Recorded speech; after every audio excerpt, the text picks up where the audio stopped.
পর্দা করে হাত মোজা লাগিয়ে পা মোজা লাগিয়ে পর্দা করে যারা টিকটক করে সেটাকে পর্দা বলে না।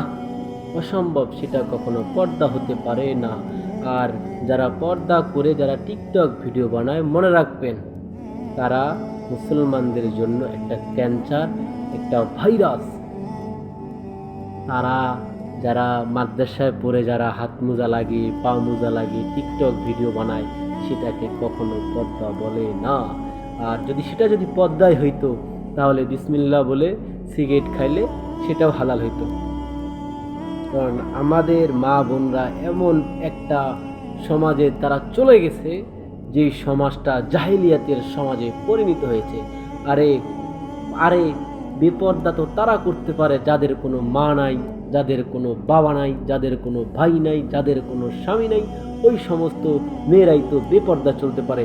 আরে ভাই, ওই সমস্ত মেয়ের কেন দোষ দিবেন আপনি?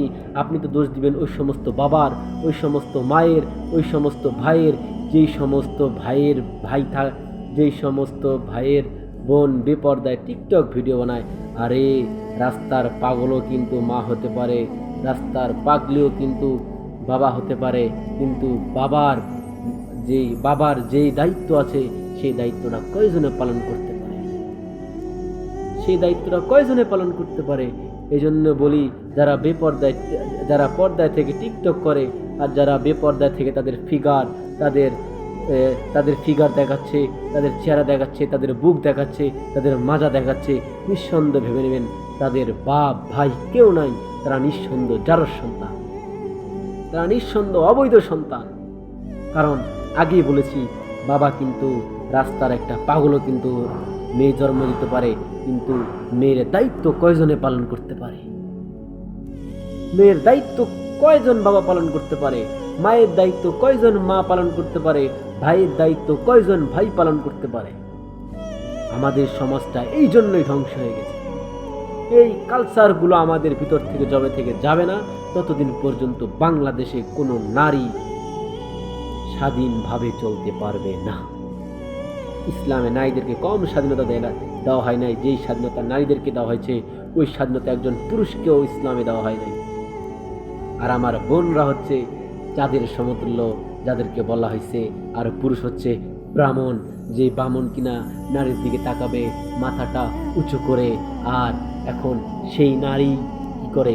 রাস্তায় বাইর হয়ে তার বুক দেখাচ্ছে, তার ফিগার দেখাচ্ছে, তার চেহারা দেখাচ্ছে। মনে রাখবেন, আপনার এক একটা চুল আপনাকে সাপ হয়ে কামড়াবে। আপনার এক একটা চুল আপনাকে যখন সাপ হয়ে যখন কামড়াবে, 70 গজ মাটির নিচে চলে যাবেন, আবার উঠবেন, আবার 70 গজ মাটির নিচে চলে যাবেন। আপনার জন্য দুর্ভাগ্য বিষয়। আপনি মরে গেলে জাহান্নাম পাবেন। আর যেই নারীরা পর্দা করতেছে, স্বামীর হুকুম মানতেছে, বাবার হুকুম মানতেছে, সেই নারীদের দিকে তাকান। মরার পরে জান্নাত ইহদিনাস সিরাতাল মুস্তাকিম, জান্নাতের রাস্তা সোজা।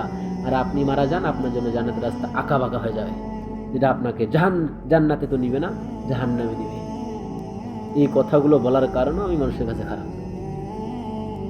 যাই হোক, বেশি কিছু বলবো না। আমার জন্য শুধু দোয়া করবেন, শুধু দোয়া চাই সবার কাছে, এই বলে আমি শেষ করলাম।